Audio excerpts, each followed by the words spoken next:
Why did Mark Cuban just sell a majority stake in the Mavericks? Yeah, he knows something. He knows something. I'm with you with that one. That we do not. Yeah. Because I feel like otherwise, I thought the prices were just going up and up and up. Mm-hmm. The team's playing well. Luka's 24, 5, like crazy young. I thought you'd at least ride that out, but he knows something coming down the pipeline to where he was like, "This is I'm." The man sold broadcast.com for how many billions of dollars? At its peak, the man sells.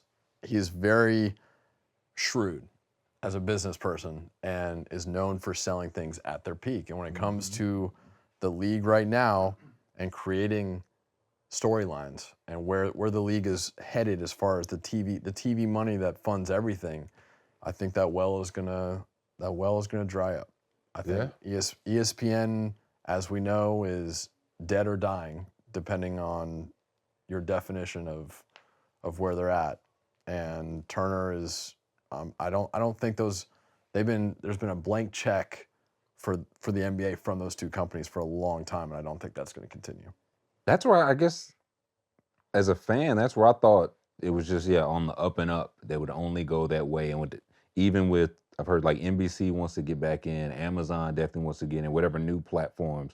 I thought that would continue to run the check up, but it just doesn't seem like it's going that way. Really, it could. I mean, it will. Still very well at some point. Right. With the TV deal, they saying at least. So this last TV deal was, I think, worth $1 billion, and so they saying this next TV deal in the next couple of years is going to be like $3 billion. Right, yeah. No, it's. I mean, even more. That's even more ridiculous because now you're talking billions. About what the contract's going to look like 3 year, $185 million.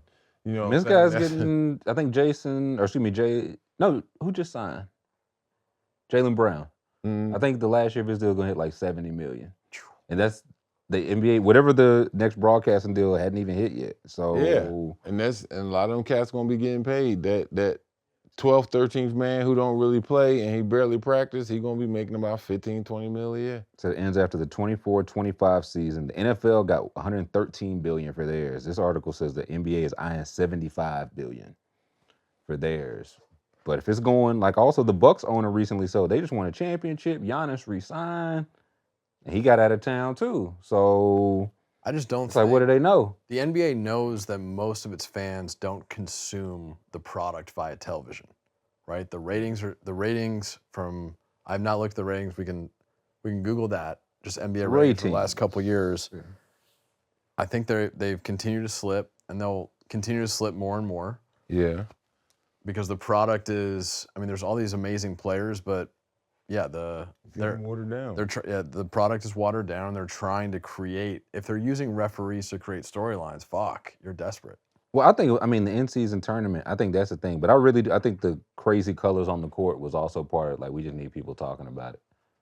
And that almost got a lot of guys hurt because that floor was so slick. You know, that's like putting a fat head down there on that floor. It was so slick. Put a little bit of water down or some sweat. Guys definitely slip and slide. I'll say that this from Forbes says the tournament games for the in-season tournament was a 26% increase from games played during the same time last year, and the locally broadcast games were up 20%. So it worked. So we can call it a gimmick, but it seemed year one at least it worked. Yeah, but I mean that's because it fooled the people, and they also had to probably end up paying for the shit on the other end of it from the media side because. Again, my thing about this in-season tournament shit, you got to play these teams anyway. Right. So how you just going to try to rearrange or say something different just so we going to try to make some more money? No, I got to play you 4 times a year anyway because you in my division. You know what I'm saying? I got to play you twice a year because you on the West Coast. You got to play them anyway. I don't care how you want to mix it up. Like, all right, let's take this one team from the Central Division, match them with 3 teams from the East Coast Division. Take this one team from the East Coast, match them with 3 against the South Division. Like, no. Well, it's still Eastern versus Western. I thought that would be a way to maybe you play some different teams, or maybe you play a Western team more than just that once. Like you had one chance to see LeBron James. It could have been like that. Yeah. But what do you think it will? I don't think it's going away. And I think they're definitely going to add some more wrinkles. What do we think? I'm pretty sure they will. What do we think the next wrinkles are? Ain't no telling. Could be some circus shit. Add a 4-pointer. Yeah. I do think there is, like, I don't think the NBA is going to stop adding gimmicks.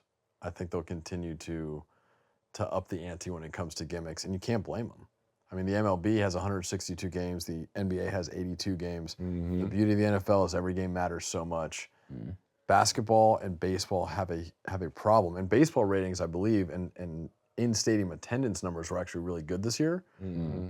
But when it comes to basketball and the fact that you're really watching for those highlights, for those few moments in the game that are just otherworldly when it comes to athleticism and things that you guys can do that no other humans can, and you can consume that on social media after. I think there's just this really interesting problem that the leagues have, and Mark Cuban selling has really opened up my eyes to the fact that the NBA and the TV money might be dwindling. Yeah, it's something. It's something they ain't saying.